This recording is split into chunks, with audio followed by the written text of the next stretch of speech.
Hello, hello, and welcome to the show. I'm Eric Murphy, and with me today is my co-host, Tori Williams Douglas. Tori, hey! It's going really well. Oh my goodness, your volume is low. Let me make sure that you are bumped up a bit. Yeah, let's get that fixed. Let's see here. All right, say something for me again. Hello, good morning. Way better. All right. So,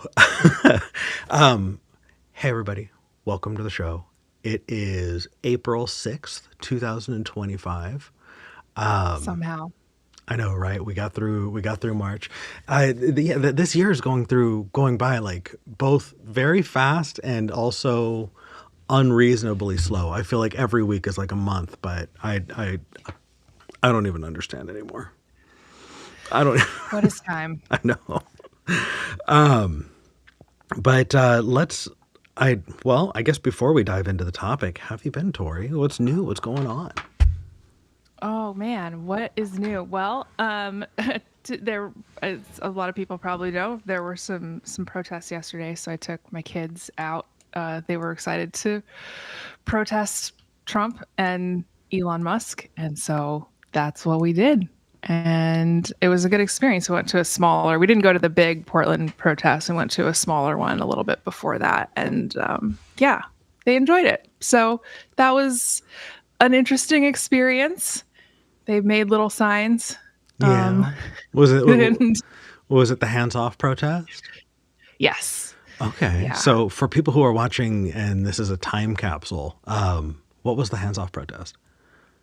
So it was a protest that a couple of different organizations put together basically to tell the Trump administration to stop messing with all of the things that kind of help our lives go as Americans and frankly, as citizens of the world, because America's got its little paws in literally everything. Mm-hmm. So a lot of the rapid unscheduled disassembly that the U.S. government is doing on itself is sorry, that's something that what's his face says when his rockets blow up, is like that impacts people. It actually does trickle down, right? And it harms people in other places as well. So the concept was basically to tell the Trump administration that, hey, actually, these things are ours, right? Like the CDC is ours. The NIH is ours. It's not yours. It's not your plaything. You don't get to just get rid of it because you don't like it. And so that was the gist of it. But it was really interesting to see kind of like the full spectrum of everyone from like centrist to like far left, like, people who protest a lot, people who'd never been to a protest before, people who have been arrested, people who are out there for the first time. Like it was just like a whole really big swath of people. And I thought that was really fascinating. And I had some moments of like having to sort of reflect, right? Because there's people out there with American flags. I don't know if you know this about me. If you're somebody who's listened to me talk, you can probably assume I'm not really a flag girly. I'm not really here for the imperialist. Maybe at one symbols. time, but yeah, not any longer. And so, yeah, it was there were a lot of people who felt very patriotic, and there were a lot of people like me who have not felt those feelings because, we do a lot of terrible things, and I don't like cheering for organizations or people or countries to do terrible things. Yeah. So that was really where I landed with everything. But it was the thing that I keep coming back to personally is that we are safer together, right? So the more people at this point that we can get under the umbrella, that we can get on the team, the safer literally all of us will be. And it's really like, I mean, and you see this in nature that it's like the stragglers who are the ones who get hurt, right? So it's like if we can stick together as much and like engage in some like herd behavior, that actually keeps people safe. And we know that from history books. We know it from evolution, right? Like there's lots of different contexts where you can see that this is true. And so the term that I've been hearing a lot of people using is flocking behavior. And I love that because, again, it's like what animals do to stay safe. And, I know not everybody likes this, but we're also animals. We absolutely are. And speaking of, you know, allies you don't have everything in agreement with, it's hilarious to see the right wing feel so betrayed this week. So for people who are watching in the future, this week, a bunch of tariffs came through. Trump passed, basically put into effect tariffs that affect all of our allies. And you have, a new NATO that's looking at getting built, or without us, right? You have China, North Korea, and Japan getting together and jointly saying that they're putting a 35% retaliatory tariffs on all American goods. And those people who said, "Oh well, I'm just going to vote Republican because I want to, I want my taxes, not affected. It'll be Or good for my small business. it'll be good for the bottom line, right? My fiscal conservatism is really what's causing it, right? To see us getting absolutely it feels like we're speed running a depression, right? And this week, these conservative groups are now deciding, oh, you can't do that. We're the good. We're same team, same team. We're gonna sue you. How? I mean, it was fine when you were going against the gays and the trans folks, and it was fine when you were going against, specific groups of protesters, right? If you want to, throw away all BLM protesters in a black box and throw away the key, fine. But us, how could you? So just that, it's that surprise Pikachu phase when they find out that the absolute, it's nuts. And I what a great way to kind of roll into the topic for today. The topic for today is agape love. What an interesting, not everybody who watches this show was a Christian. A lot of us were, but for people who were not, this is probably a very weird word. It's not agape. It's not gaping love. That's a different kind of love. Very fun, but different. We, no matter how much you it autocorrects, it's different. Let's talk about it, but let me also put up the phone number because this is a call-in show. So if you want to call in, talk about what you believe and why, if you want to give your opinion on agape love or how that affects you and your family and your life, the phone number is 412-SKEPGEN. That's 412-753-7436. Or you can go to tiny.cc/SKEPGEN. That's tiny.cc/SKEPGEN. Our call screener is waiting to take your call, and we would love to talk to you. All right. So, what do you know about agape love? What's your understanding of it? Maybe we could start there. Yeah, well, this was a topic that was very popular. I don't know how popular it is now, but when I was growing up, when I was in Sunday school and youth group in the 90s, very early aughts, agape love was... They had this thing about love, and they're like, the English language doesn't have a really great grasp on love, and there's different kinds of loves, right? And so they would talk about, there were these four Greek words. I got 3 of them for love, and they talked about different kinds of love, right? And so you weren't talking about like loving cheeseburgers and loving your wife, right? Like there were different words for those things because you don't love cheeseburgers the way you love your wife, right? Sure. Which, okay, fair. That's, and they were like obsessed with this idea of defining love properly. Okay. And so there was, the 3 that I got were the agape, and then eros, which is just like, they're like, it's lust. It's just physical attraction. It's not it's not very real in terms of how love works. And then filio is how it was taught to me, which is just like affection, I guess. Like, I don't know, brotherly love. Mm-hmm. And then agape was like superior love. God's love was like the agape. That's the real one, basically. And so we were kind of given these 3 and taught like, I keep wanting to go back to ordered loves because JD Vance just got chastised by the Pope for getting the ordered loves concept wrong. And it's not, I don't know that it was really necessarily that, right? Like that's more of a Catholic concept. And so, but it's sort of ordering your loves is sort of how this was taught to me. And so we were supposed to aspire to agape love because that was true love and everything else was kind of a distraction, right? Yeah. It wasn't necessarily bad. It's not bad to be attracted to your smoking hot wife. It's not bad to love your kids. It's not bad to, love pizza or CrossFit or hunting or whatever the thing is that you're into. But that's not it's not real compared to God's love, which is really funny when you think about the fact that God's love has no material impact on your life at all. Yeah. Yeah. I similarly in my experience of it, it was all about agape love. And, it was people like my mom, always wanting to talk about unconditional love. I love you unconditionally. There is nothing you can do that would ever cause me to not love you in the same way that Jesus will never stop loving you. It is that perfect love. It is without measure, without equal, and without anything that can ever overcome it. And so you put this high premium on it.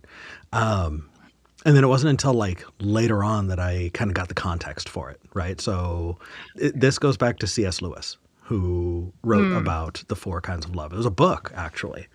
And yeah, you wind up having, spoiler, right? Top of the list is supposed to be, the godly love, right? The love that God has for all of creation, which is unconditional. But you also have filial love. And filial love is like that, I love you, man, like that friendship, So like I have filial love for you. Right. Right. Yeah. Right. And then you have eros, right? You definitely said that erotic love. And then you also have, I forget how it's torge. It's the familial love, loving your child, loving your siblings. It's that kind of familial space. You don't just love them as a friend, and you don't, and hopefully you aren't like attracted to them. It's different. And what's interesting is like when you look at it in the book context, it's supposed to be this kind of understanding and recognizing these types of affections so that we can order them and see them in their place. But yeah, no, like in practice, fuck everything else. We just need to go for agape love, right? And so yeah, I feel like number one, this is definitely in the fundamentalist, branches of Christianity. This is not all of Christianity. If you are a Baptist, or you called yourself non-denominational, or like this was the kind of conversations that we were having. Yeah. Does that sound about right? Oh, for sure. Yeah. Yeah, for sure. Yeah. It is really weird because, like you were saying, we were taught that agape love was this unconditional love. Eric, I don't even know if you want to get into this, but it was, then we were told in the same breath, God loves you so much that if you don't like repent and beg him for his forgiveness, he'll send you to hell. Like he loves you so much, he will light you on fire and burn you alive forever. It was just like, oh God. And it hurts him more than it hurts you. Okay, God can get fucked if that's true. That's that gaping love. Like, it is. Thank you. That's what it is. But this idea that you can make language kind of do whatever you want it to do, and so their idea of love, like the fundamentalist conceptualization of love, must inherently has to include being able to harm the person you love, because God's love includes needing to send you to hell if you don't accept it. I mean, but that's a condition. But is it? You It can't really consent if your option is get lit on fire or make out with me. well, That's not a so choice. That's so coercion. to be fair, because I definitely want to steel man the position, right? Like the unconditional love piece carries with it the idea that God still loves all of the people that are currently in hell. God has not rescinded his love. God Okay. is I mean, just yes, you're right. I'm sorry. That is true. That's what they believe. that is what they believe. And kind of the reason why I wanted to pick this topic for today is because something happened and I'm still kind of steaming about it. I was talking Okay. to a Christian college student about LGBTQ issues. Right? I'm depending on your definition, bi or pansexual. And so I was talking about my experience, and this little shit decides that he wants to tell me that he loves me. And this is kind of common in the like outreach, you know, proselytizing, you know, avenue of Yes. Christianity is the, you know, wanting to reflect God's unconditional love to the non-believer. So if you could be an exemplar of this kind of agape love, of Christ's love, then you can show them the kind of love that they can get if they join your team. Join the team. Yeah. And I just I short circuited. I was just like, you don't love me. He's like, yeah, I do, but I do love you. But I do love you. I was like, you don't fucking know me. What the Yeah. fuck are you? But I love you. What he was trying to do is he was trying to position himself as a moral and spiritual authority that was reflecting the love of Christ. And he felt like he needed to do that because that's what he was taught he needed to do. And so getting mad at this kid is not going to fix things.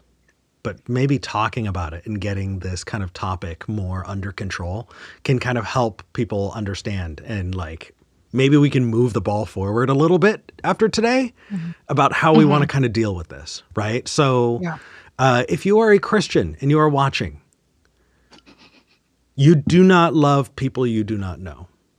Maybe in a generic sense, but even according to your own theology, you are not God. So you do not love unconditionally the way God does. So even for yourself, quit trying to pretend to be your God. Like, that's not the point. At best, you're looking for a filial love, right? A friendly love. And possibly you want an eros love, but those things have their places, and they are specifically given those definitions to be and stand apart from that agape love. And this is, again, all in that Christian context. You know, I know that we can, you know, move outside of that, but just kind of being here and in this place. But can I interject something, Yeah. if you don't mind? Because what's really interesting about this college kid that you were talking to, or who was talking at you, I don't know that it was a conversation. He was just trying to tell you a thing that was reality. Like, can we talk about the function of love? Because I think that's where I kind of get stuck, right? It's like, you're telling me that God loves me, but he's also going to harm me, Mhm. right? So the function of God's love to me is not love. Again, I feel like it's manipulation. Like, this kid's love for you means that he's going to vote against your rights. That's what He loves the person that I am and what I could represent, but he doesn't love my sinful behavior. And not only does he not love it, but he thinks that you should be punished for engaging in things that he just personally thinks are yucky.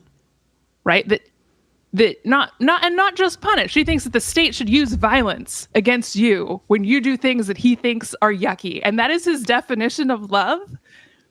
Well, Like, I think we need a I better definition if that's what we're So I definitely don't want to strawman the kid. I don't think he thinks that the state should use violence, but he definitely thinks that the state should prevent me from being able to marry. Yeah. So yeah, no, it is absolutely a manipulation tactic. You know, if somebody in the comments was saying this is love bombing. This feels like the low speed car accident version of love bombing. Yeah. Like the very, oh, this is so avoidable, no, and then it's just, yeah. I don't know. I'm so fucking frustrated. So coming out of this, I know that we should probably talk about it from a secular perspective, but I want to make sure that we're kind of rounding out everything in there. So yeah, you have this Christian push to say, screw all the other kinds of love. We all need to embody God's endless love. And this kind of endless, unconditional love is something we should aspire to, and that we can bring people to Christ by reflecting that kind of love to each other. Okay. They're not doing it. Well, I for me, they're not doing it for me. The scary thing is I think they might be. I think the love just might be that bad. It's not the marketing technique, I guess, is what I was referring to. Oh, they want to use their love to be like, look how joyful and loving and kind and accepting we are of one another. You should come join us. Like, come join the team. And it feels like, it feels like that Brother Sister Folgers commercial from 2009. I don't know if you remember. No. What is this? Sorry. Was that some gaping love? We don't have time to get into it. No, but it was a blending of the filial love and eros love on accident, because the brother and sister actors just had way too much chemistry. And so okay. But I think that this is sort of what evangelicals kind of do with their we're loving each other in public to try to make it so that other people think that what we're doing is so appealing and they want to be on the team. And it's no, people want to be on the team because you hurt them if they're not on your team. Yeah. And people don't want to get hurt. Yeah.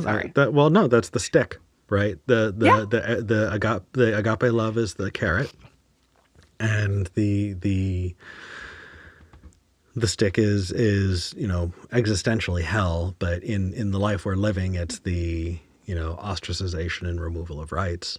But let's be also super clear. Even in that theology, those are conditions. Those are literally conditions. That is conditional love. Yeah. Oh, well, I'll love you regardless. So if your love includes, doing terrible things to me, I don't want that love. No one, and not only do I not want that love, but I don't think anyone should aspire to that kind of love. I don't think it's useful. I don't think it's kind. I don't think it's beneficial. And I think that anybody who idolizes that as a, net good, is really kind of screwing themselves up. Now, can we hit this from the secular side? Yeah. Okay. So, number one, my first thought here is, I'm poly, right? And I think that the agape love, when viewed from a polyamorous perspective, is a really interesting one. Yeah, I did not want to be poly for a really long time because I was insecure. What if you find someone better than me and you leave me for that person who's better than me? Yeah. Why would I open things up to that? Because you could leave me. And another way of saying that is I got to lock you down and make sure that, especially if you find somebody better than me, you can't leave me. Sickness and health, motherfucker. I'm unwell. You're not going to leave me right now.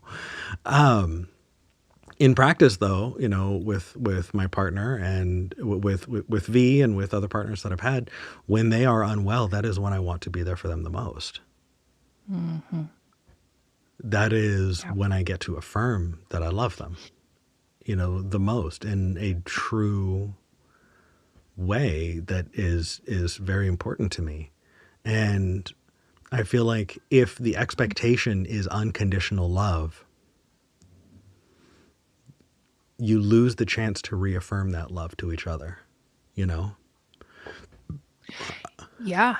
I feel like it is a wonderful gift that I get to have and give when I get to reaffirm the love that I have for the people in my life. When I get to Mm-hmm. say, I'm so glad that I'm your friend. I'm so glad that I'm with you, right? That every time I spend time with you, Tori, this morning I woke up and I just wanted to go back to sleep. Truly, I woke up this morning and the horror dawning realization that I was going to need to be on the air hit. And I was like, oh, geez, I don't know if I can do this. And then I remembered that I'm going to be on with you. And that got Mm. me out of bed. And I was so excited. And by the time that you hopped on, I was just like, I get to hang out with one of the coolest friends that I have. And I love that. And it's Yeah. not unconditional. If you were an asshole to me, I love myself enough to pull you out of my life, pull me away from you. You Yeah, know, absolutely. I choose to be around you and to be your friend because you have earned that love. What a wonderful gift.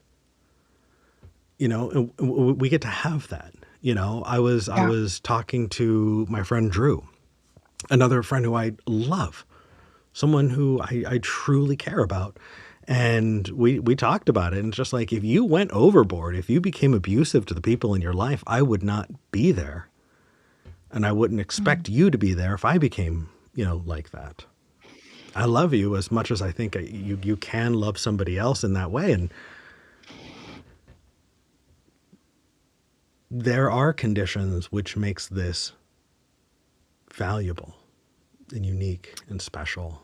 And Yeah. That's incredibly profound. I never thought about the unconditional love as through the lens of taking away agency from both parties, right? That there's like, oh, well, you're stuck. You're like chained up now. There is no way out. yeah. God who Because loves the unconditionally is absolutely stuck loving, serial killers and shit, right? yeah, yeah. I mean, yes. But also it prevents you from protecting yourself, right? Because it's like, well, no conditions, no exceptions. The one rule is we're super glued, we're gorilla glued together forever, no matter how you treat me. Right. And man, like that is, I never thought about it because that word unconditional Mm-hmm. makes you think of like this really big, spacious, like all encompassing sort of omnipresent, if we're going to use like another churchy word. Yeah. Oh, we're being fully in there. like being surrounded by this love, but it's like, oh no, you can't leave. And that's where that's where I start to get really itchy about this entire concept. Is it's like when you're taking away, when there's manipulation, when you're taking away people's ability to consent, like is that really love? Like I guess you could call it that, right? But like, does that function as love? For me, no. And No. under the umbrella of like, I mean, I think polyamory is actually a really good lens. I know people are not people don't love hearing that. A lot of people don't love hearing that. But it is a really good lens for learning how to evaluate your own needs Mm-hmm. and how to care for other people wherever they happen to be in that moment, right? Because nobody is ever in the position of like, I can give 100% all the time, every single day for the rest of my life until I die, which sort of seems to be the expectation of the like, till death do us part, is you have to give 100% every single day until you die, no matter what. And it's like, Mm. No, understanding that this is a mutual thing, right? Yeah. And that you are being impacted by all of these different forces, right? That you have no control over, be it capitalism or homophobia or like some Christian college kid or like whatever the situation is, and that impacts your ability to show up. And so me holding space for you is actually what is loving in that moment, right? Not smothering you and trying to force love down your throat because I love you unconditionally, no matter what, no matter how you're feeling or what you need right now. Right. You get the fire hose of love from me all day, every day. The fire hose of love. Nice. Yeah. Everyone needs to be consenting in that situation. But yeah, Well, God, I'm sorry. I'm in a mood today. I'm absolutely in a mood. it's okay. Well, and also, what room is there for growth, right? If Yeah. we're moving Yeah. into, getting to know each other, and I'm starting off with "I love you," Mm-hmm. where do we go from there? Like, at what point do you grow as friends? How do you deepen that care for each other? And Mm-hmm. I think in practice, people who say those kinds of things know that a deep and a deep and profound care and support for the people around you who have proven themselves and demonstrated that they deserve that care, and that they've earned that, is something extraordinarily different and so beautiful. And so if you are jumping to that kind of profound, greatest love, like I don't think it's the greatest, and I don't think anybody should morally aspire to it. That, and that's the other thing is, okay, so I feel like having friends who are and also being neurodivergent to different degrees lends a bit of a different perspective here. We perform for ourselves and each other, right? All of the time. You can be sad, but if you're not performing sadness, people won't recognize it and treat you in a way or give you the space to be sad. Mm-hmm. So if you're Mm-hmm. sad in I don't know, flat affect, people are going to think that you're insincere or some kind of psychopath, right? If you are upset, but you process your upset, but quietly away from other things, right? People are not, you need to perform anger. You need to perform sadness. You need to perform happiness. You need to, like, these are all performances that we're doing for ourselves and for each other. And I feel like that,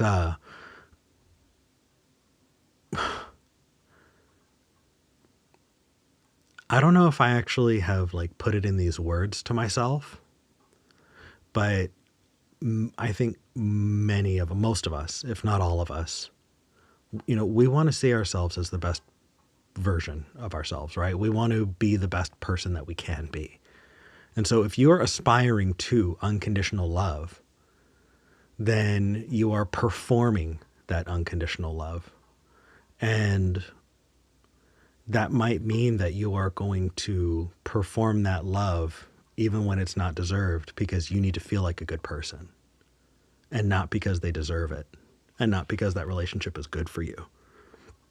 But I have kept people in my life who were abusive to me, but Right. because I thought that I needed to be an unconditionally loving person, that my concept of me being a good person meant that I was going to continue to love them and keep them in my life. And it allowed them to hurt me over and over and over again. And I turned the other cheek because that felt Christ-like. But really what that was a continued allowance of abuse. Yeah. So I don't even think it makes you a good person.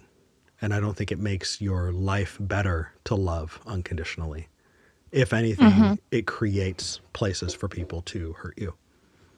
And Oh, go ahead. God, Eric, that's so profound because I think about all of the people in power who abuse their power in evangelical spaces, especially in Christian spaces more broadly, in any space where like somebody has power, and there is also like this infusion of Christianity and this concept of unconditional love that in those cases looks like overlooking the harm that's being done.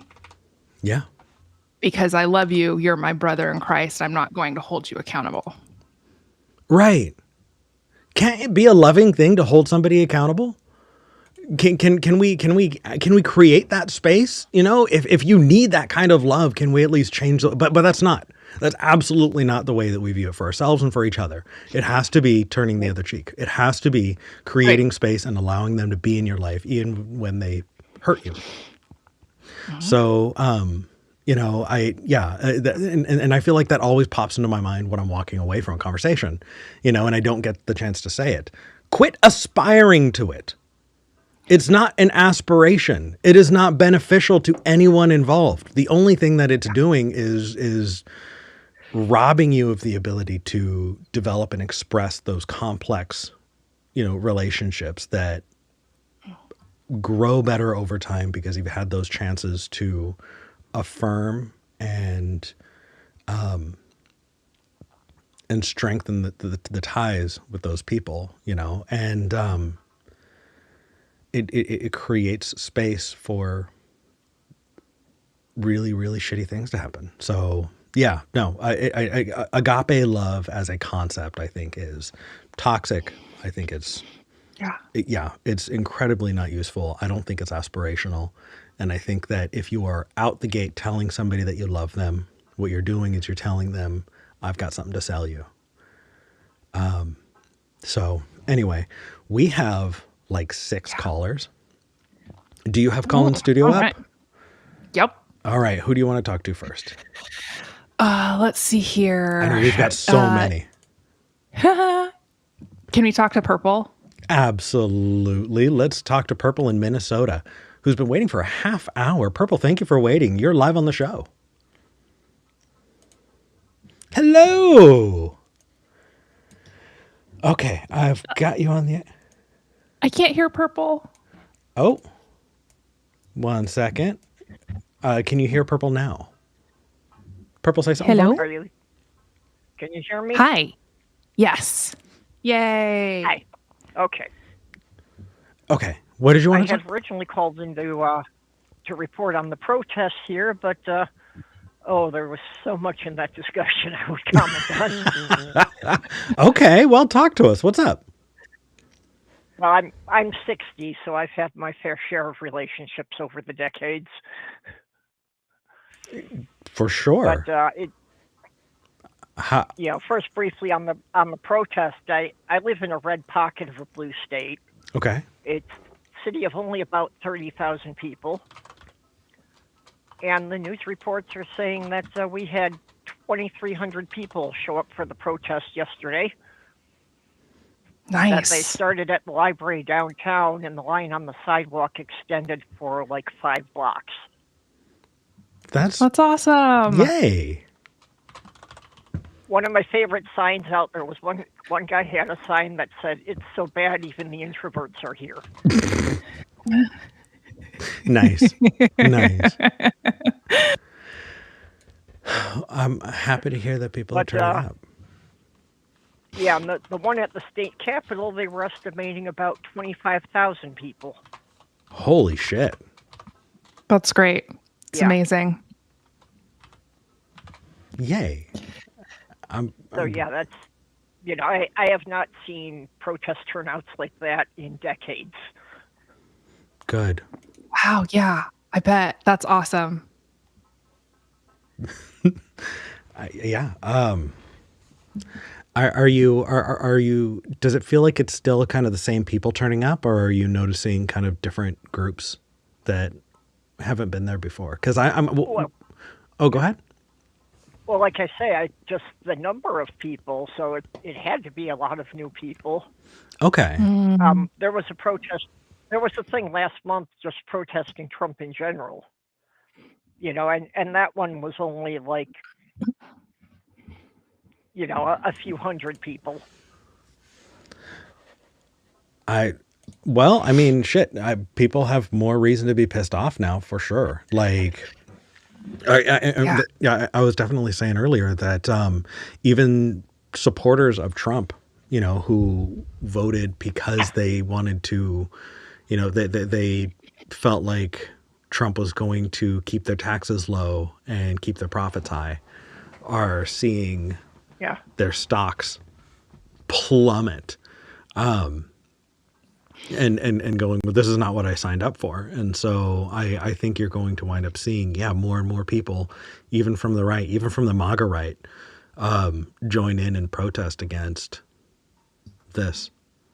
Yeah. Well, I think one of the telling things was just in the couple of days after Trump won the election, one of the most common Google searches was, how do tariffs work? Right. So a lot of people voted for him without checking that beforehand. Yeah. Yeah, it's true, unfortunately.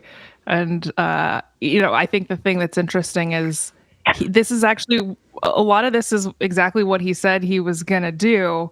And everybody is now shocked Yeah. that he's doing what he said. But yeah, it's like, oh, this, we could have solved most of this with a couple of competent Google searches. And instead it was really just vibes. Like, this is my guy and he's going to hurt the people that I don't like. And, oh, now he's hurting me. Okay. I'm rethinking.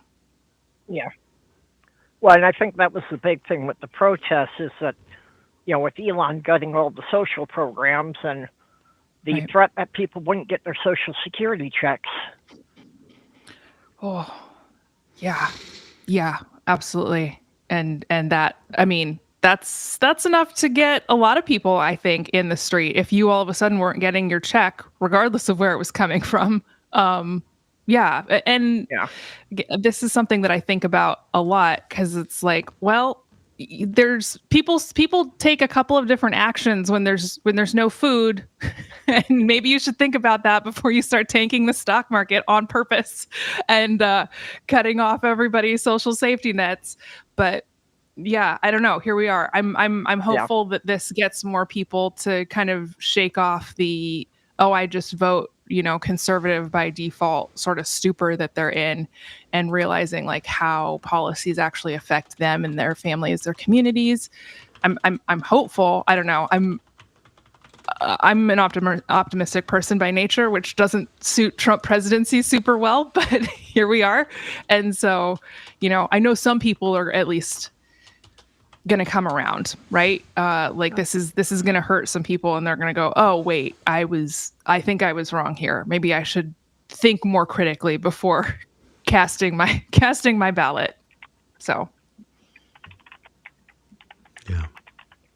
I don't know. I have thoughts that are not safe for YouTube, so I am just going to shut up. Yeah. But you also wanted to kind of chime in a bit on the I have to keep my checking that a lot.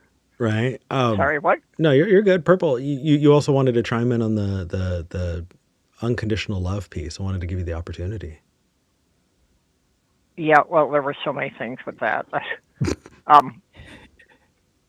One of the things to me that if you love someone, part of that, has at least an implication that you're going to be willing to protect them. And especially if God is supposed to be a father, a parent who is not going to protect their children just sucks. Yeah. Absolutely. I remember one particular instance where when I had a toddler in the shopping cart, and some fool made the mistake of stepping in between me and the cart. And just, my immediate reaction without thinking was I went full mama bear on him, and I swear the guy pissed his pants in the store. Oh, Yeah. I'm sorry. I like, how does that connect to the love piece? Protection, going into Well, mama just bear as far as mode, protecting, like that should be your default Oh, got it. yeah, if a instinctual parent is response. protecting their children, Oh, you're going to got it. do things like that. Yeah. Yeah, absolutely. And, You know, you're certainly not going to send them someplace to be tortured. yeah. No, Yeah. You would think. I agree. I agree. And also, yeah, again, it feels, I don't know. Because I do want to steel man the position. So if the idea is that a God loves people unconditionally and always, and God loves the people who are in hell, suffering, burning for eternity, then I, what kind of vague love is it? If it's not Yeah, a I protective can't wrap my love, head around that. yeah, because if you're not willing to protect the people that you care about, and you're willing to subject them to pain, and you want to, then even if it is without condition, what kind of weird, poisonous, lukewarm love is it? It's, I don't know. I don't know. Purple, I definitely think that Yep. the secular version of it, right? Or even just the mama bear love. I'll take the mama bear love 10 times out of 10. Mm-hmm. Yeah. Mm-hmm. But I appreciate you calling in, and I definitely appreciate that you're getting out there, that Yeah. you're making your voice heard, and you're making sure that you're adding your feet to the, to the line, to the protest. We need to be out there. We need to be showing up. We voted. That's not enough, and it's never been enough. The fact that you're doing something means the world to me. Thank you, Purple. Yep. Okay, yeah, I know you got a bunch of other people, so I'll let you go. All right. You take care of yourself. Thanks for calling, Purple. You too. Bye. Take care. All right. Bye. All right. Who are we talking to next? Okay. Let's look at the list. Who's on the list? Couple of our regulars. Yeah. Yeah, I I do. do. You know better who regulars are. Oh no, they're regulars should we- they're regulars when you're on. But I do want to put the phone number out there as well for other people because while we're happy to talk to our regulars, we want to spice it up and keep it different. And so if you want to call the show, 412-SKEPGEN, that's 412-753-7436, or you can go to tiny.cc/SKEPGEN. That's tiny.cc/SKEPGEN. Our call screener is waiting to take your call, and we'd love to talk to you. All right. Who are we talking to? All right. Let's talk to Connor. Connor in Texas. You are live on the show. Hey, Connor. Oh, I did not hit the talk button. Connor, Hey guys, you there? how's it going? Hey. Hi, Connor. Yeah, I'm here. Good. All right. So, So, what are your thoughts on unconditional love? well, actually, I was calling in to talk about my personal experience with toxic religious love. Okay. That's real. So it was more about how it was actually how I was the one. In hindsight, I was the one that was, I guess. Well, at the time, I didn't know it was toxic. At the time, I thought it was a. All right, I need to give y'all more context. So, back in there was a 4-year period when I was a teenager that I had fantasies of, and I thought it was the right thing to think about was forcing non-Christians to become Christians, and Yeah. the fantasies were always went as far as concentration camps. Right.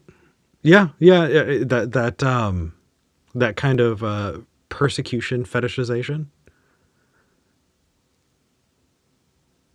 Yeah, I guess that does that those terms do fit. Oh my gosh. I know for me, right after 9/11, there was this whole Muslim fear and this idea that if a terrorist came into my school and held a gun to my head and asked me to, worship Allah, that I would say, no, I follow God, and just this fantasy of martyring myself, felt.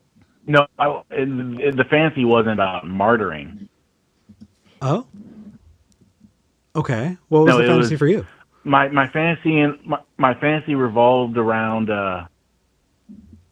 forcing non-Christians into concentration camps until Oh, they accepted and the fantasy was like a world, like all, like somehow like Christians all over the world got together to do this.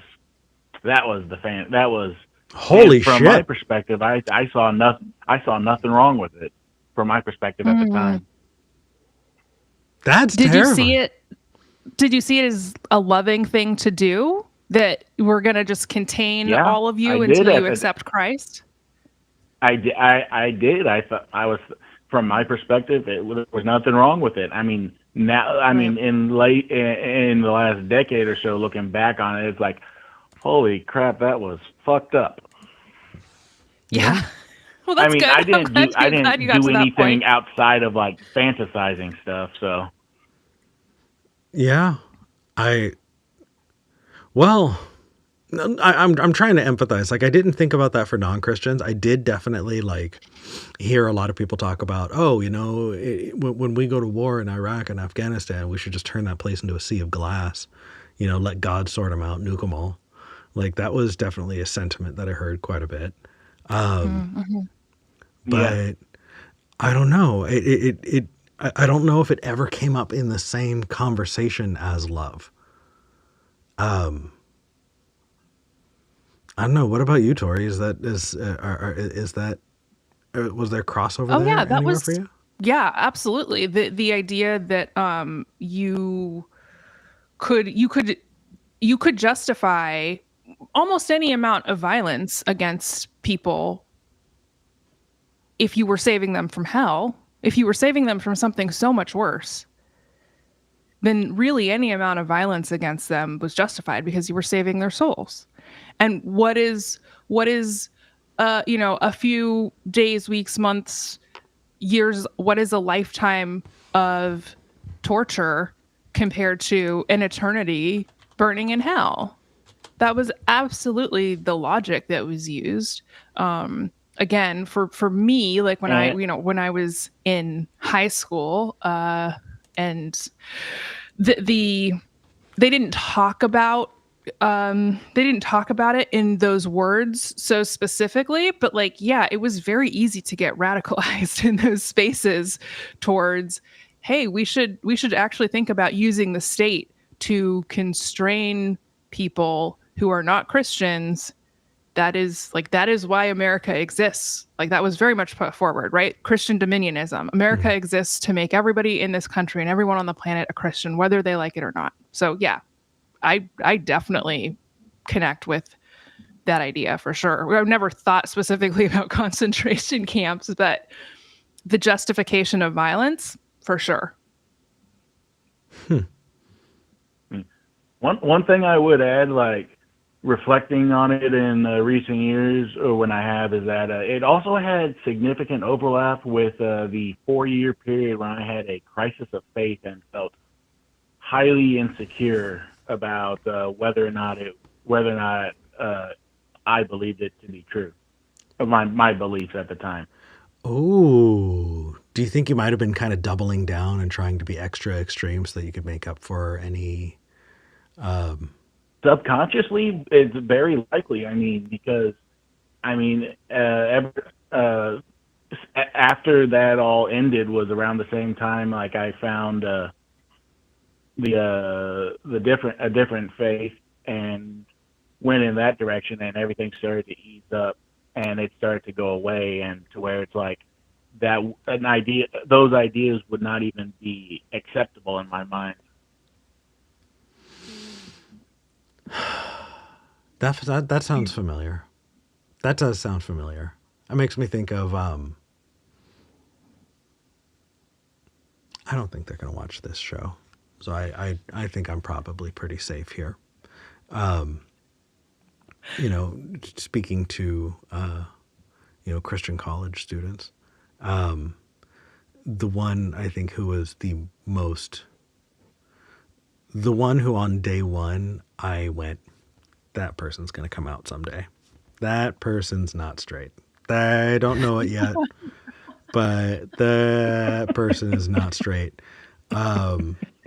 Happened to be the most adamant, most dug in anti-gay person in the group. Oh, okay. Yeah. Yeah. So, because you get afraid.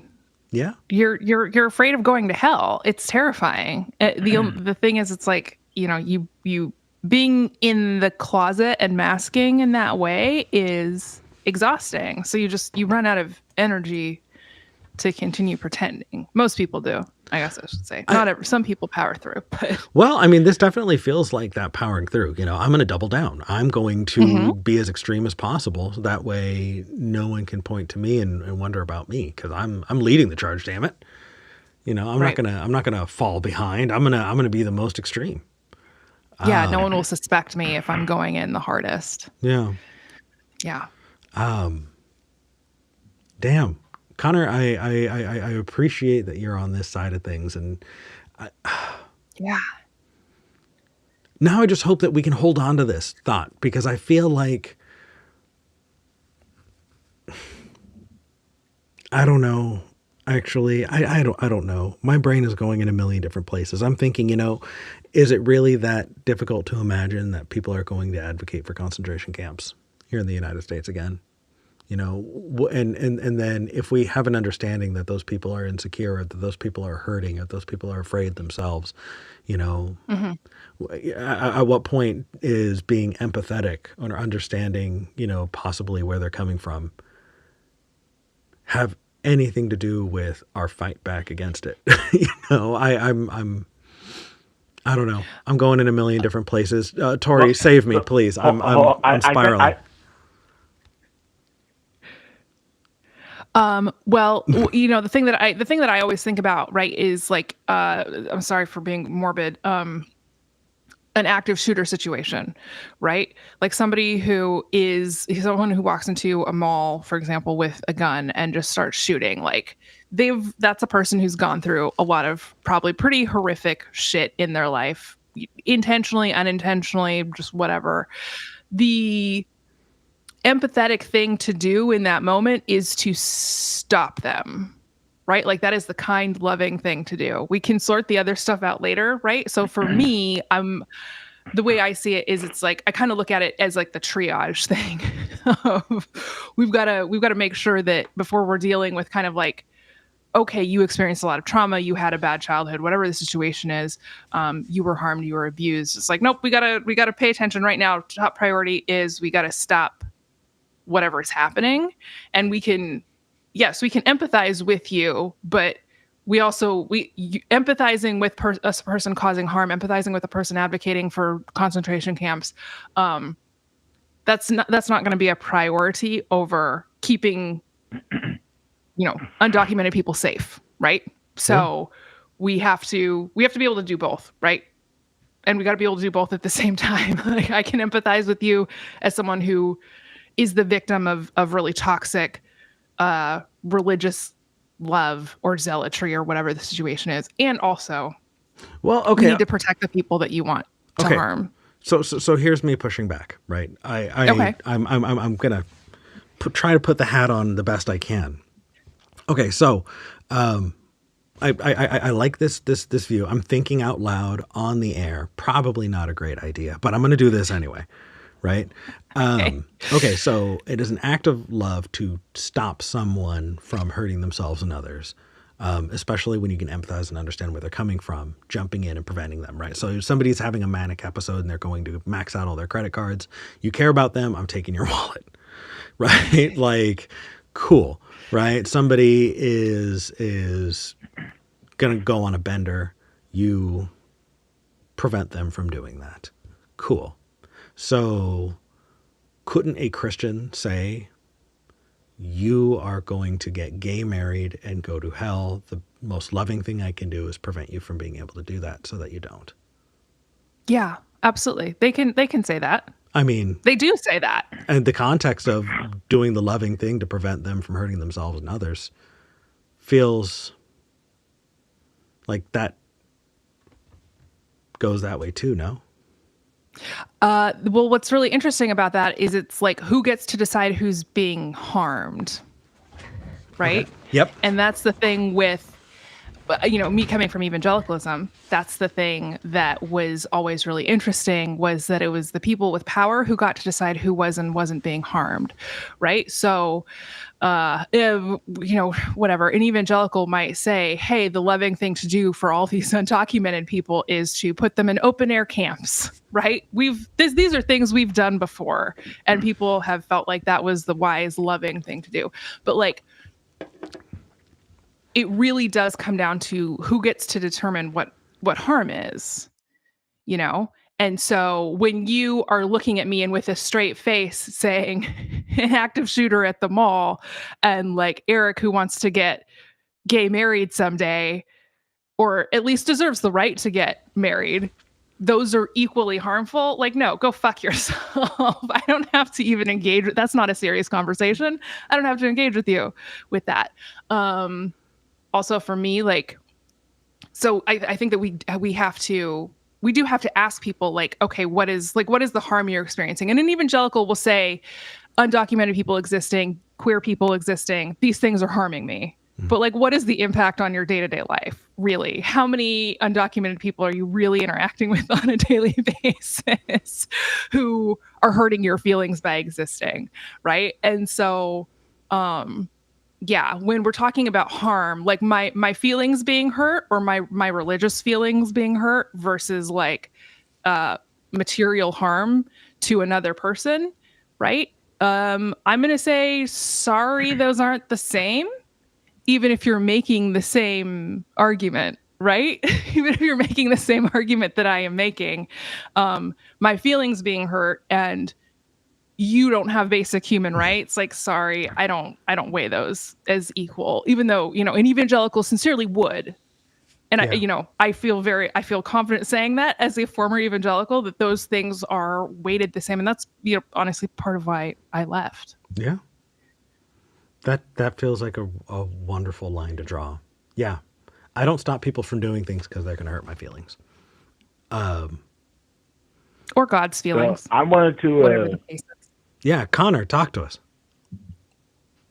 So I had a couple of thoughts. This is more, I don't know, I guess the best you could call it, like, let's just say, quote unquote, pre-treatment but this would be in like so the first one I thought of was this psychological study that just came out the other week.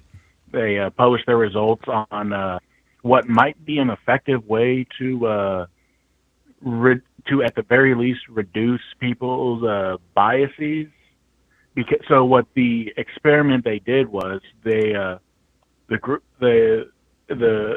took one group and showed them an 11-minute video from the Human Genome Project. The point was to show them a video that contained information about how similar different groups of people are. And when compared to the control group, the ones that watched that 11-minute video had a significant or reported. Essentially, they came to the conclusion that the people with the biases had a reduced prejudices and biases.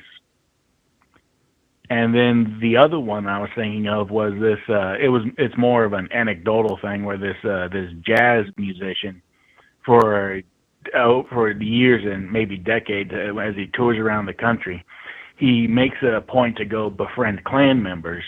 And when he gets them to leave the Klan, like, they give him the hood and robe, and like that's kind of like his trophy for saying he got someone to leave the Klan because he was a black man that made a friend with the Klansman. You've brought that guy up before. I think that's a horrible idea. I would not advocate anybody to do that at all. I think. I mean, like I said, it's just anecdotal. Yeah, I think that putting yourself in the position of potentially, like, I don't want to hang out with people who want to lynch me.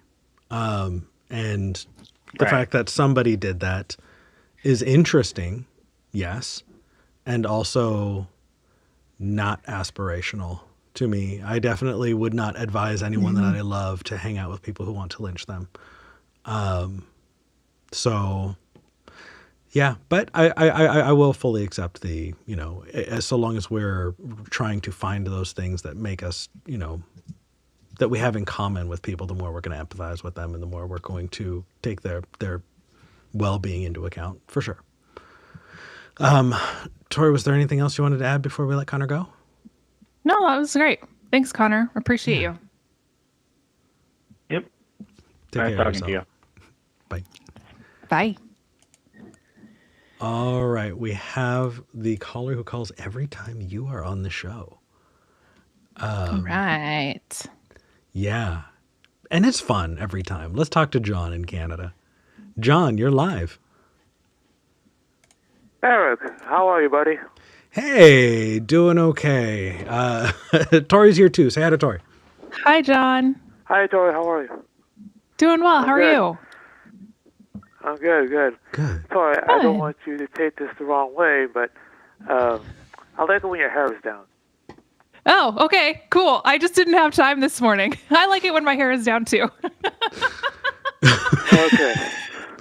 Why don't you ever say anything nice about my hair, John? Jeez. You know what? Eric's hair looks beautiful. Thank I don't you, know Tori. how. Every Eric. Sunday. Thank you, Tori. Eric, John, it's too late. I told you that. Eric, I told you that you look like Dean Cain. Remember? Oh, that's right. That's right. What a wonderful. I look like Superman. John, you're so sweet. All right. What did you? Do you remember the Adventures of Lois and Clark, Tori? Yeah. Oh, yeah. Oh, that was my Oh, favorite yeah. show back in the day. Yeah, that's Dean Cain. Okay, so John, what did you want to talk about? What's up? It says in the notes you want to talk about yeah. why I was offended when someone said they love me. Yeah, I heard that, and I just want to know. First of all, the person who said that to you, was it a Christian or a member of the LGBT community? Christian. Oh, okay, all right. So anyway, I just want to know, why were you offended? Just out of curiosity. Sure. Well, we talked about it quite a bit. Why do you think? Like, what do you think was going on in my head? I'd love to figure that out first. Okay, I'm gonna tell you that, and tell me when I'm wrong. Yeah. You are an atheist, which means that you have rejected the proposition of God, and you want nothing to do with Christianity.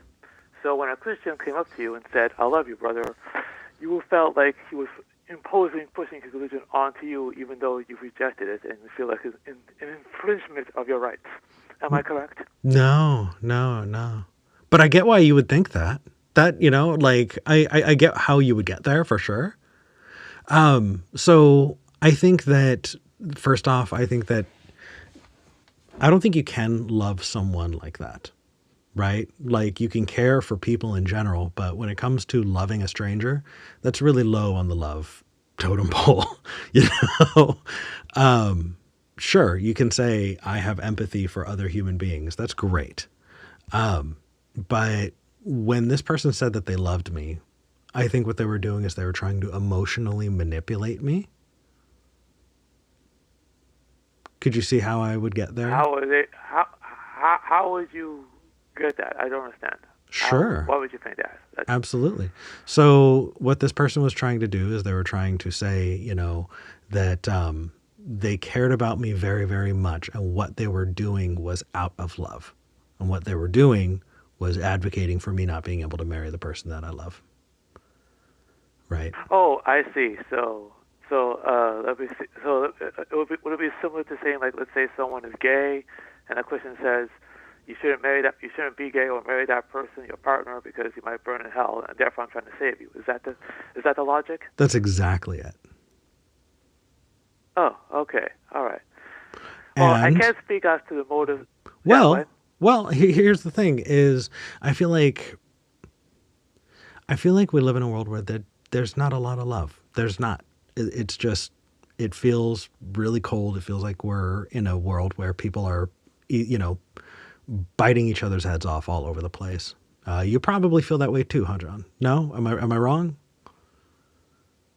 There's lots of division in the world. I'll grant you that. Yeah. And I think that for someone to say that they love you it can feel nice. And Then why so, were you offended? sure, because I think that people use that to manipulate others, and I think that that's what that person was doing. I think that there was not a real love there. What there was a tool that they were using to try and manipulate me. That's abusive. Okay, so if I told you that I loved you right now, would you find that abusive? Well, if you just said that, no, I think that's kind of weird. But like, I wouldn't find that as abusive, no. But if Well, you you were have a to, relationship with John too. I yeah, mean, like kind yeah. of a parasocial relationship, maybe. But John, you and I have more of a relationship than me and that stranger. Like, Right. this is somebody who was saying that they love me so that they can justify their shitty behavior. That's manipulation. That's not love. That's just manipulation. Yeah, I'm going to tell you something, Eric. I love everyone, but I'm not going to tell people how to live their lives. But I still love them. That makes me want to buy you a cookie. That is fantastic. Yes. I want to send you an edible arrangement of fruits. That is exactly the right kind of love that you should have for random people. You want to care for everybody, and you don't want to tell them what to do with their lives. That is beautiful. I love it. That's fantastic. But that's not what everybody's doing. In the case of this, right? That kind of agape love. I think people are doing it so that they can weasel their way into your life, in a way that's not deserved. Do you think it's possible to actually? But how do you know? But how do you know that guy was trying to do that? How long did you interact with this person? Sure, for 4 days, and the context of it was them telling me why they think that I should not be able to get married. Okay, tell me exactly what happened, Eric. Well, the person was lecturing you. Like, tell me. But what is it about?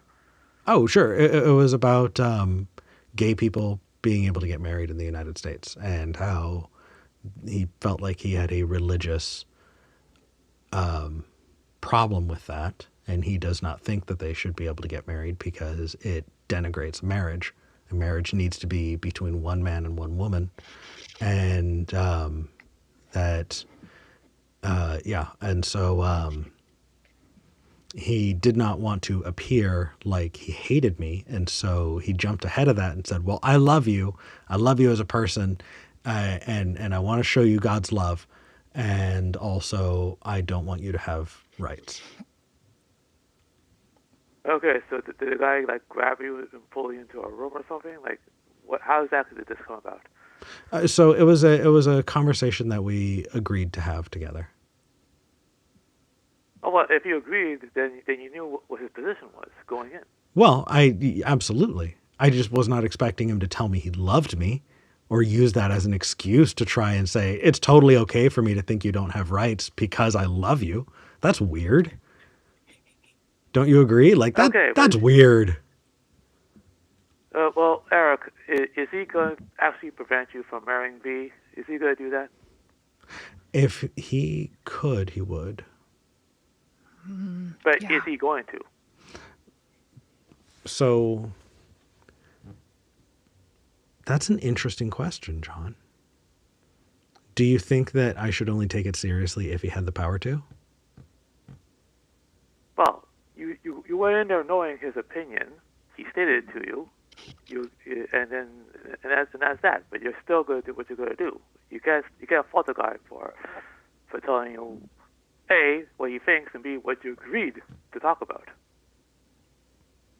I mean, sure, but also that doesn't mean that I can't have a problem with it. But I don't understand. If you knew how he felt, why are you upset? Sure. You knew it. Yeah, so the point of this conversation is the love part of it. I got that I was having that conversation with that person, and I was not anticipating the love part. And when they brought it up, it got me thinking about how I interacted with that idea. and that's why I'm talking about it. Right? If you Okay, have so a conversation with if somebody you disagree with, even if you agree to the conversation, that doesn't mean you need to be totally okay with all the things that they say. Right? so if he never said that he loved you, you wouldn't be upset. Not about the love part. But he wasn't proposing to you, Eric. If he was, we would not be having this problem. It would be a different problem. We wouldn't be having this problem.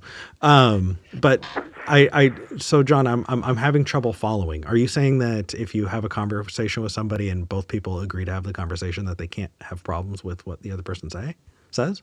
Like if you and I agree to have an argument together, does that mean that you don't have the right to be upset about whatever argument we had?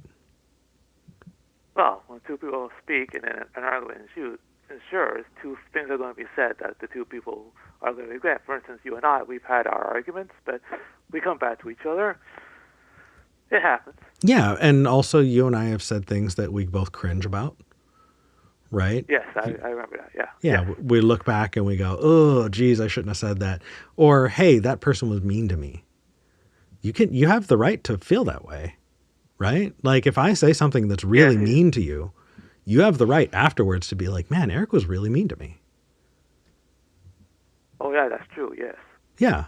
So if somebody tells me, hey, I love you and also I want to take away your rights, just because I agreed to the conversation doesn't mean that I can't talk about it or be upset about it. Okay, that makes sense. But the kind of switch topics a bit. So you're marrying V? I didn't know that. Yeah, V proposed years ago, and it was right in the middle of COVID. And so we, at the time I was just like, well, we can't really have a wedding and nobody show up because, everybody's on lockdown. And then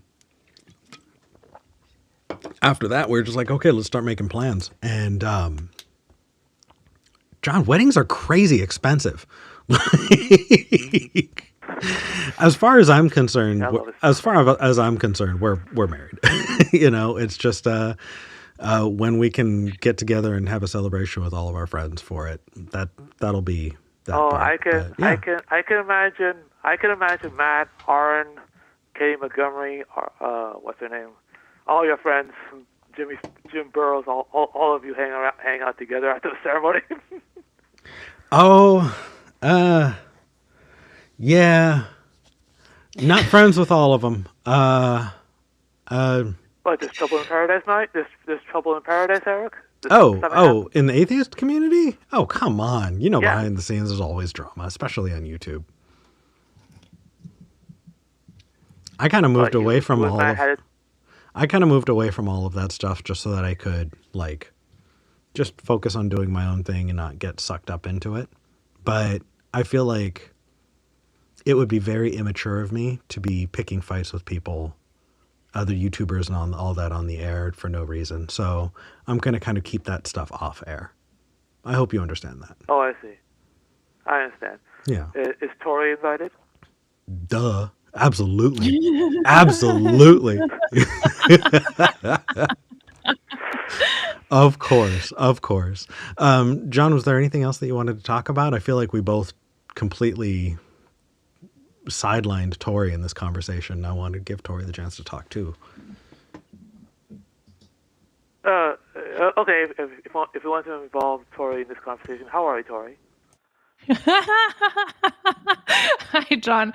I'm doing well. I was actually very intrigued by the questions that you were asking Eric. So I was okay to just listen this time because I think that it actually, where you're coming from, does make sense. And so, then there's some confusion. And I think Eric and I have a lot of similar lived experiences around, especially evangelicals and homophobia in the evangelical community. And it's so built into our own individual backgrounds and lived experiences that when we're talking about it, it might not be completely clear to other people who weren't necessarily raised that way or who didn't spend a lot of time in that context. So I actually appreciated your questions because they were very clarifying, I think, for a lot of folks. So thanks for calling and asking those. Yeah, John. You added to the conversation in a good way. Oh, that's perfect. I'm happy to hear that. Me too. So, With yeah, but one last one last thing. What's but up? one last question. Are you and V gonna have kids? No. No. No, no, no, no, no, no, no, no, no. I can't have kids even if I wanted to. But it's a good thing. We have our cat. So we're not gonna see any little Erics running around. No. We already have a little Eric running around. He's right here on Hi. the call. This is little Eric. But that is absolutely a choice that I have made, and I'm happy to make it. I think that if I'm going to leave a lasting impact on the world, it's going to be doing stuff like this, and I'm happy with that. Yeah. Okay, well, personally, I can't imagine life without children, but to each his own. Well, have a good day, Eric. You too. And Tori. Bye, John. Oh, bye, Tori. Sorry. Bye. Talk to you later. I like giving John a hard time. He's a great sport about it. He is. I'm not gonna lie. Yeah. Yeah. No, I appreciate it. I think that he would have had more to say if we hadn't gone over a lot of that stuff already. He was definitely waiting on the line the whole time. Okay. And so I have to wonder, I have to think that we kind of cut some of the legs out from under things that he wanted to say. But I'm still glad that we had him on. Yeah. Especially because people in the live chat have thoughts about John, and times like this, it feels like we're helping rehabilitate his, his image a little bit. No. All right, let's move on and talk to Jason in Texas. Jason, you're live on the show. Hey guys, how's it going? Real quick before we start, I want to make sure, is it Tori with a T or a C? With a T, as in Thomas? Okay. Awesome. Hi, Eric. Hi, Tori. And real quick before we get really fucking serious, Eric, I remember you talking about blacksmithing a while back. Yeah. I've been a welder forever. And I just recently ordered a bunch of blacksmith tools, kind of cheap ones, but I can like weld my own forges and stuff, but I'm really excited. I woke up thinking about hitting metal, so nice. I want to tell you about that. What are you using as a forge? Okay. What's that? I got like a little mini 2-burner that I pulled Amazon, but I'm also welding one up. Like I have fire bricks, so I'm trying like a single burner fire brick one I'm making. Ooh. I ordered a 2-burner just for the hell of it, more or less to kind of steal the parts off of it and make my own. Sure. And because I don't want to go fishing for parts, and then I'm going to do an outside one. I don't know. I'm just kind of screwing around with it, different things, because I want to start small and then get bigger and bigger and be able to have the access to weld and forge something that's at least 3 feet long. So. Yeah, well, fun. Definitely, it sounds like you're going propane, and if you're doing propane, then outside is definitely the way that you want to go. Did you get some KO wool? Are you going to be lining it? Oh, I'm going to line it, which is why it's going to be outside. Good. All right. Yeah, definitely. Yeah, sure. Well, at least the lined ones are going to be outside, and then I'm going to do a little, fire brick one in my garage just for the hell of it. That don't have to worry about, breathing in, death.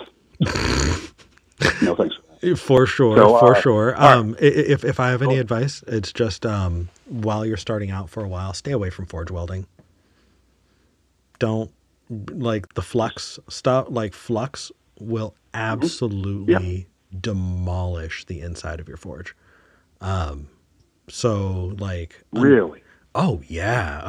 If you wind up using like a borax flux or something like that. Like silver forging. Yeah, it eats away the lining of your forge. And so until you get to a point where you're comfortable enough with your forge to repair it, replace materials and things like that, I advise that you hold off on forge welding until you're ready to take that on. I really enjoy your challenge, and I think I'm going to do the exact opposite. No, I'm joking. No, I appreciate that. Yeah, that's why I'm making a few. So I know I'd break everything I love. So I'm going to end up, I'm going to try. I agree with you, and I'm especially not going to be doing that in closed doors in my little garage forge while I'm like making little mini Damascus little knives and stuff, for the hell of it. Well, yeah, Damascus. I do appreciate that. Yeah, Damascus. That's forge welding. So just be careful because it will fuck up your forge. Yep. All right. Anyway. Yeah, sorry. This is so beyond skepticism. But yeah, what's up? Hard, difficult things. Okay, so I'm long-winded and I'm scatterbrained, so give me a second. Okay, so how do I do this really quick? My kid came up to me about a year ago. I already knew some things were going on because that's my kid, right? And they had already let me know, like, they're assigned female birth. And before all this stuff, they came up to me about a year before and were like, "Hey, I'm dating so and so." Like, I fucking knew it, Yep. And because of that, it inspired me to come out, because I'm like, I've got this little mini kid that's not even, a teenager yet, and they're being open. All of their friends, they told their friend, they finally admitted to their friends that they're an atheist. They didn't believe in their gods, and they, like people who had the same parts. And all their friends were threatening to jump them. It was really terrible. We had to move schools. It was pretty fucked up. Fast forward a year later, kids like, "Hey, so like I'm not a girl." And I'm like, "Yeah, I kind of fucking knew that too. But all right, let's work with this." Being somebody with degree in psychology and having a partner who has a private practice, who half of their clients are trans kids, and they do RODBT, so they deal with people who either try to remove their life or remove other people's lives, and that's it. So they deal with very difficult, intense populations. And since we all know trans and queer kids are at massive risk for those things, of course, that's who goes to my partner. So we know about those things in our family. I've led groups. I led a support group on an atheist Discord thing for about a year and a half. Nice. Done some shows, things like that. So we're all, we know what we're doing, right? Because of this, other very, very, very close family members, have been having issues with it. Fast forward, got some let's say hypothetically we're in the middle of let's say hypothetically I was like, "Hey, I need to modify some stuff on our custody stuff with their mom." We co-parent. And let's say I filed, and I'm like, "Hey guys, I need to get some money paid for the school that my kids got to go to. I need to get all these things. Can we just modify this and fix it out? Let's fix some custody stuff." It's never fun, but it's whatever. Yeah, gotta take care of business for sure. What? Yeah, whatever. It's just, it sucks. It fucking sucks. It's expensive. Nobody likes each other, but whatever. We got to do it. That said, in the whole, I don't know if you've got legal stuff, you got discovery processes and things where you figure out what other people are saying. We got, I can't say, what can I say? We got confirmation that, direct, immediate family members are, outside of, they are the most bigoted, homophobic, fucking transphobic, dangerous fucking people. And their whole thing that they're saying is that they need to get the kid away from their bisexual, atheist, groomer, Satanist, violent, father, because he's convincing the kid that they're trans, and which is silly because they used to think they were a cat. So, and these are the people who virtue signal that they, we voted for Democrat, and we're so accepting, and it's that shit. But then behind closed doors are just disgusting. But it's all out of love, and it makes me sick because this has nothing to do with money. This has nothing to do with fucking modifying. Hey, I need you to pay some more for this. I need to do this. And they have nothing. And it has nothing to do with all love. That they have is a fucking. It's nothing to do with anything. It's just, but it's so fucked because I look at this stuff, and so because of this, we have to do a response. Luckily, with the communities that I work with, and the activism, the nonprofit I work with, and all that stuff, I've got really good people on my side. Plus, I'm good friends with religious people, like a pastor, and all these things, and then all my kids' literal best friends' parents. So we have a massive swell of support. But I'm sweating talking about it. It's terrifying because we learned all this a few days ago. So I've got to go on Tuesday to start this. So I don't really know how to. I feel like I'm ranting. I'm sorry. Go ahead. No, it's okay. I just kind of want to repeat the situation back to you to make sure that I've kind of got a handle on it. Yes, please. It sounds like sorry. No, it's okay. Going. It sounds like you're in the middle of a divorce proceeding, and that because you are affirming of the gender that your child said that they are. Right, which is not the gender that they were assigned at birth, so they are trans, and you are recognizing that your child is trans, and that in this divorce proceeding, you're finding out that you are being called a groomer for affirming your child's gender. And it's from the person you're divorcing, or is it from the family of the person you're And divorcing, or your own from people family? I'm divorcing, yes, the person. Well, the person I'm modifying the custody stuff is that's the only difference. We're just modifying, so it's a modification of a former divorce proceeding. Got it. So it's them. It is my own family, my own direct family, and then a swath of people who my child doesn't even know. Like they couldn't point them out in a room. People people who live, and then the most, like, if it wasn't so fucking terrifying and evil, it would be like, it feels like a sketch. It literally feels like a joke. Yeah. So I wish that I could tell you that we lived in a world where things were going to be okay, but you're in Texas right now. That you have every right to be fucking scared. Hell, I'm fucking terrified. Yeah. I'm getting letters from, I'm sorry, go ahead. No, before V and I left Texas, there was a point in time where Governor Abbott had signed this legislation that had called, any kind of affirming of trans kids child abuse, and tried to direct the children's services to take custody of those kids. Texas is a very... That's what we're terrified of. That's why we're part of the P-Flag lawsuit. Oh, I'm sorry. Go ahead. Yeah, Texas is a fucking terrifying place for that kind of thing. I am so glad that you have community that is there for you. It's huge, man. It really is. The outpouring makes me fucking cry when I think about it. I'm so glad that you have it. It's... I fucking hate that. Yeah. I hate that so much. Man, I think I've been able to sleep an hour at a time. I wake up wide awake. So my partner's fucking, it's a lot. I'm sweating talking to you guys about this shit right now. And it's terrible because my kid knows. My kid knows exactly what these people said because it's about their life. So they hide it from them. I just want to know, this is your fucking life. My psychologist, I got diagnosed with autism late in life, so I had to catch up. So my psychologist is great, and we were talking about the situation. And I'm like, hey, so what do I do? Do I need to patent? Like, no, you fucking tell the kid, and because it's their life, and you be honest. The kid's a teenager now. They need to know about their fucking life because in a couple of years they're going to be out driving around, and what are you going to do? So so we've been completely honest about their life because I never had that growing up. We grew up in a fucking madhouse. So the thing is, it's like the kid said, it's like, for a long time it's always been he said, she said, or it's felt like that. But now I know. Yeah. And it's hard, but it's amazing because, Yeah. I do what you need to do to be safe. Like, it sucks. It sucks, and I wish that was not. But, like, you need to do what you need to do to be safe. And also, at least the trash is taking itself out. You don't. No, it really is. It really fucking is. I have family that I will never speak to again, and I'm so grateful that a lot of them made sure that they pointed themselves out.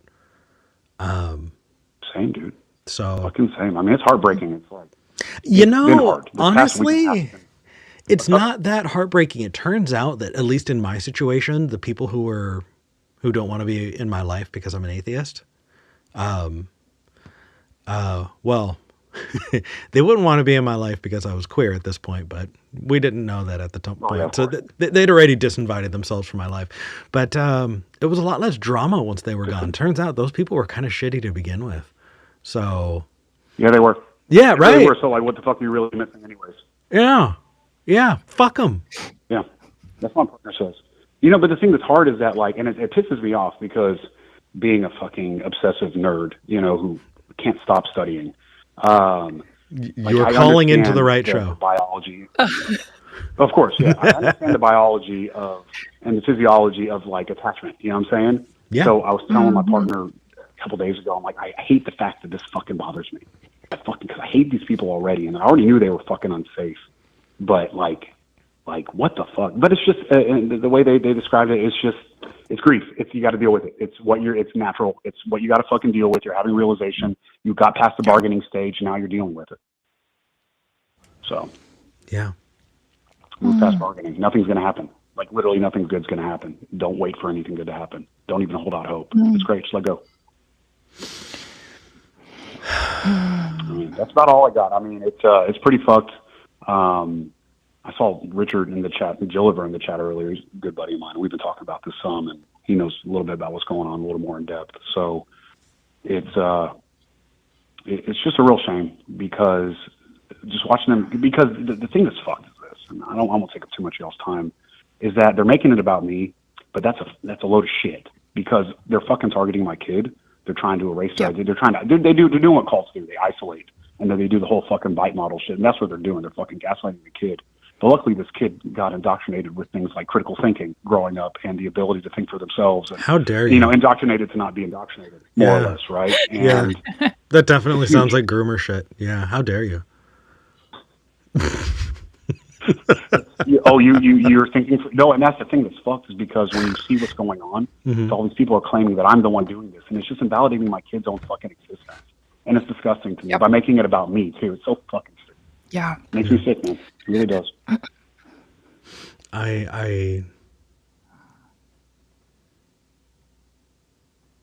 I'm glad, at least, that your kid has you. Thank you. And I am too, because the parent I never had. I love that. I love that. Yeah. And you know, honestly, in the long run, I what a sad thing that they're not going to get to be a part of your kid's life. And that's their loss. It is their fucking loss. My kid's fucking cooler than all of us put together. You have no idea. This kid's so fucking cool. Literally just cool. It's like them as a person. So, no, it's sad. I know you're going through a bad situation. Just on this side of things, it is warming my heart to see a dad that cares as much as you do. And I'm grateful that you're out there. So, okay, real quick.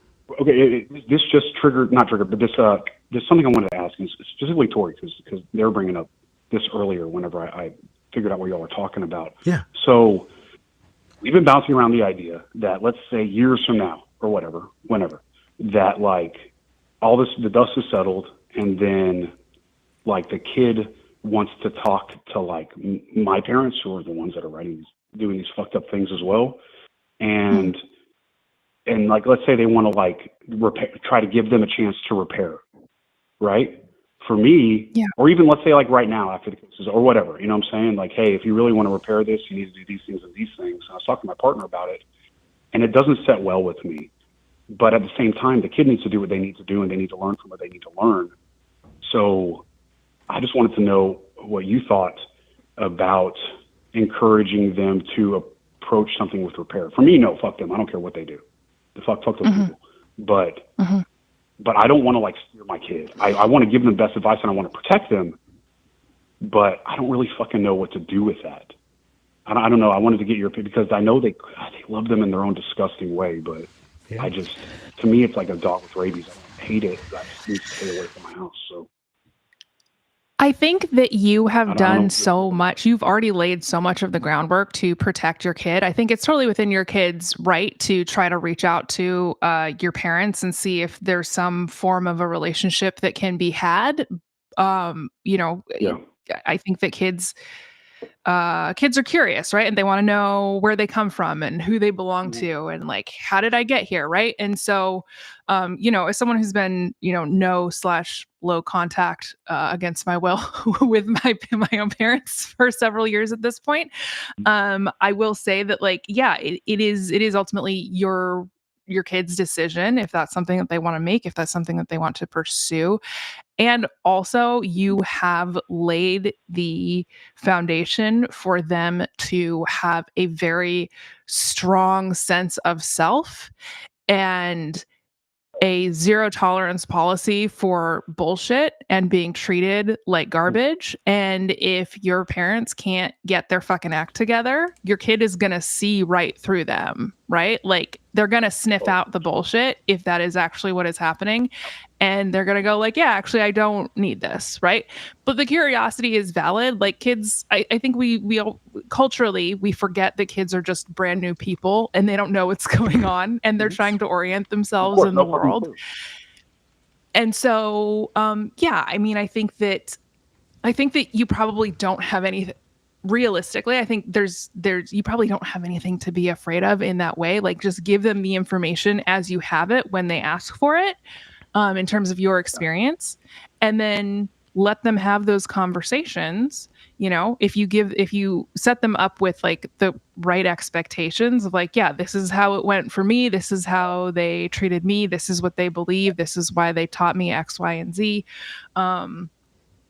But you know, you get to experience what you want with them. You have boundaries. You're an autonomous person. You get to make your own decisions around your relationship with them. I'm not here to control. And I will say it's, again, in my experience, it's really hard. Like my kids are pretty young. I have tweens. And so, you know, when they were younger, it was really hard to like just let them have those interactions because they didn't have any frame of reference, right? I didn't tell them about how I was treated growing up. Because it was not age appropriate for me to tell my own kids about my childhood. And so I didn't, I waited until they asked me. But yeah, now they have this really good sort of sense of self, and they can look at that kind of behavior and go, yeah, no, I don't need people like that in my life because I have people who love me the way that I am and affirm me and like think that I'm the coolest person ever and not some disgusting piece of garbage that needs to be changed and like have my life transformed, right? Or sent to some like, yeah, I get it. I fucking get it. Yeah. No, I think that's real. Yeah. And that's what I'm leaning at. And I generally, my partner's generally right about these things. I just so fucking protective. Sounds like you got a good partner. But at the same time, like if I've learned anything, like I learn, like I've done professional fighting. I've got a fight coming up. You learn more from your losses, so like so much more. And learning sucks. I hate learning. It's hard. Yeah. But like, let's say something does go wrong. I mean, what's the worst thing that happens? The kid just turns around and walks out. Yep. So, and they were all prepared, like you said. You give them the proper expectations. Somebody's going to lose. So cool. Yeah, I get that. Okay, I appreciate it. That's really, really good. Thank you. I'm going to tell my partner that they're right. So, and as much as you can, get or keep your son in therapy. Yes. We have to now because of what happened. It's disgusting. Oh my God, I'm getting animated again. No worries. What I will tell you is I don't want to give too many details. If you hop into the after show, hey everybody who's watching, we do a Discord after show where we kind of hang out together and just let our hair down and chill out. If you want to join us, the link is in the description, and we'd be happy to see you there. Jason, I'll give you more details in the after show if you hop into the after show if you're able to. But I can tell you, for me, my parents are divorced, and I have a parent who really, really wronged me in a unforgivable way. When I was a teenager, I was lucky enough to be in therapy, and I was able to establish a relationship with that parent that I think to anyone on the outside people would be like, why the hell would you ever give them an opportunity? Yeah. And I'm actually really grateful for the relationship that I have with them.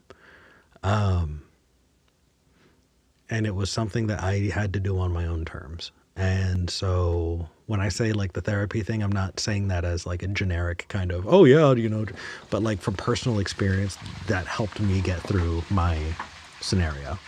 So I don't want to give too many more details because that feels deeply personal, but I'd be happy to kind of share a little bit more in the after show if you wanted to hang out there.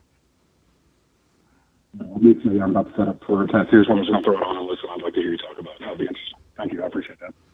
Absolutely. Jason, keep up the good fight. You're a good dad. You're doing the right thing. Thank you. Yeah. I appreciate you guys. Really, y'all keep doing the same shit. Really, I really appreciate all y'all being on here. Love you guys to death. So, Take care of yourself. Thanks, man. Jason. all right, yeah. Y'all take care, guys. Have a good Sunday. You too.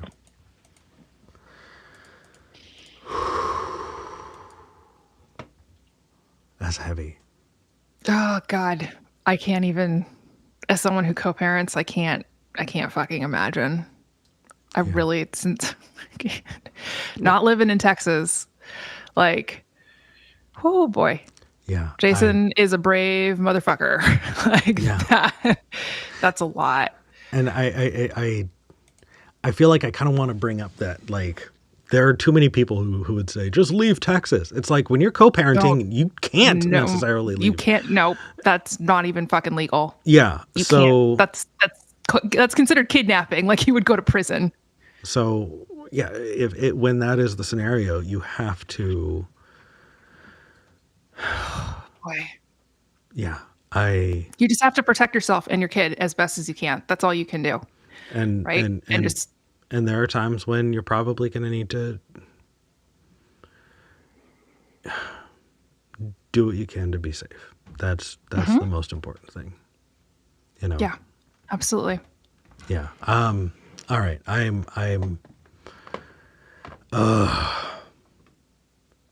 angry and saddened, and I think that is the appropriate way to feel. Yeah. So, I do want to say that this I'm so grateful that we're able to do this. If people, hey guys, if y'all like what we do, you want to see these conversations had, consider supporting the show. Go to patreon.com/skepticgeneration. That's patreon.com/skepticgeneration.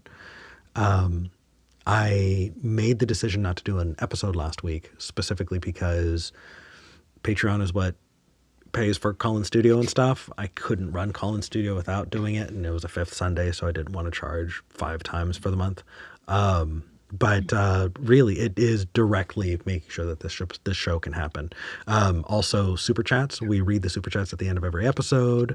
Every little bit helps. There's a Buy Me a Coffee link as well if you don't want to do a one-time donation. It's in the description. But